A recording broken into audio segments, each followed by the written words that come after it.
औज़ुबिल्लाहिमिनश्शैतानिर्रजीम बिस्मिल्लाहिर्रहमानिर्रहीम। अस्सलाम वालेकुम नाज़रीन, मैं सुहेल अब्बासी हूँ। आप देख रहे हैं current affair with Suhail Abbasi. नाज़रीन, काफ़ी अरसे बाद आपकी खिदमत में हाज़िर हुआ हूँ। कुछ वजूहात थी जिसकी वजह से व्लॉग नहीं कर सका, तो उसके लिए माज़रत। अभी इलेक्शन केपी में हुए हैं, 2 जगह पे इलेक्शन हुए हैं, पेशावर में और एबटाबाद में। पेशावर जो है वो केपी का हेडक्वार्टर भी है और वहाँ से पीटीआई जो है वो सीट जीत गई है। यही हुआ है कि ये सीट थी बेसिकली, और वो पीटीआई के हाथ चलेगी भी, मतलब पीटीआई ने वहाँ पे गेन किया है। और यहाँ पर एबटाबाद जो है वो पीटीआई हार गई है। आज़ाद उम्मीदवार हैं उज़ैर शेर खान, वो जीते हैं। ये जो सीट थी आतिफ मुंसफ जो आज़ाद हैसियत से जीते थे और फिर पीटीआई में शामिल हो गए थे, उनके कत्ल के बाद जो है यहाँ पर दोबारा इलेक्शन हुआ। उस वक्त पीटीआई दूसरे नंबर पे मुस्लिम लीग नून के कैंडिडेट थे अरसल परवेज़, जो इसी तहसील से तहसील चेयरमैन भी रहे हैं। वहाँ पर तहसील नाज़म उस वक्त हुआ करते थे।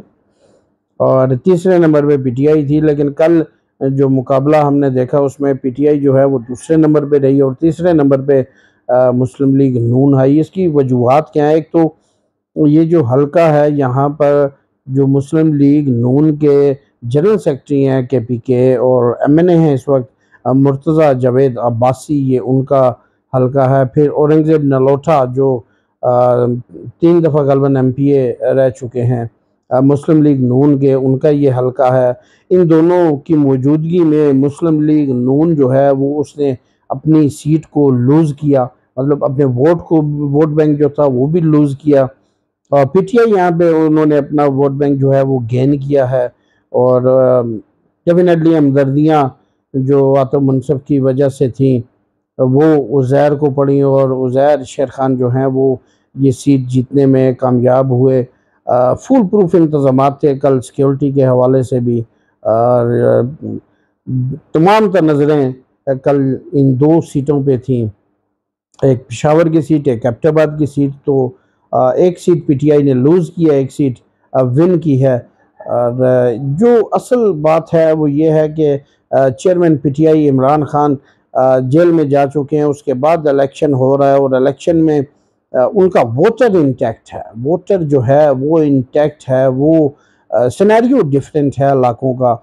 हज़ारा में चूँकि पीटीआई और मुस्लिम लीग दोनों डोमिनेट करती हैं, और पेशावर में मुस्लिम लीग इतनी डोमिनेट नहीं करती, वहाँ पे ये यूआईएएनपी डोमिनेट करते हैं। तो वहाँ पर एक मार्जिन से जो है वो पीटीआई ने वो सीट हासिल की, लेकिन एबटाबाद में जो सीट वो नहीं ले सके और करीबन 3000 के फ़र्क से वो रह गए। मार्जिन टर्नआउट भी कम था इसमें, इसलिए इतना ज़्यादा वोट भी कास्ट नहीं हुआ।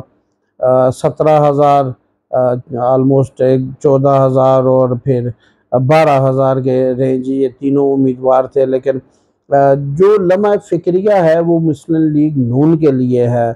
जो इस वक्त जहाँ पर मुस्लिम लीग की क़यादत है, जो जनरल सेक्रेटरी हैं बल्कि वफाकी वज़ीर हैं मुर्तज़ा जावेद अब्बासी, उनके लिए ये सोचने का मकाम है। जो सबसे ज़्यादा वोट नो यूसेज पर मुश्तमिल ये हल्का था, जो सबसे ज़्यादा वोट जो है वो मुस्लिम लीग नून के कैंडिडेट मलिक तला हैं उन्होंने उठाया, वो अरसल परवेज़ सरदार अरसल परवेज़ हैं, जो साबिक़ वहाँ पे तहसील नाज़िम थे।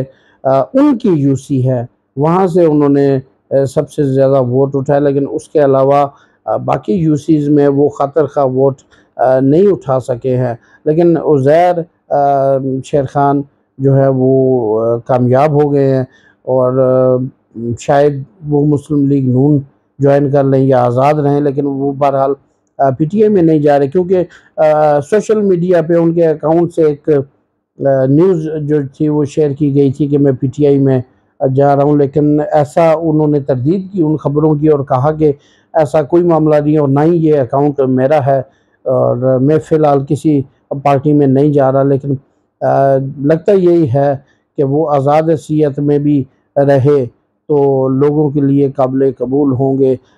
इस वक्त जो लम्हा फ़िक्रिया है वो मुर्तज़ा जावेद अब्बासी और औरंगज़ेब नलोटा जो हैं उनके लिए है कि वो अपनी घर से सीट जो है वो हार रहे हैं और अपना वोट बैंक लूज़ कर रहे हैं। क्या इसकी वजह जो पाकिस्तान की मजबूरी सूरत हाल है वो है, या फिर इनकी आपस में जो सर्द जंग जारी है, क्या वो भी एक वजह हो सकती है? आने वाले दिनों में जैसे ही कोई मज़ीद डेवलपमेंट होगी आपके साथ हाज़िर होंगे, तब तक इजाज़त दीजिए। अल्लाह हाफ़िज़।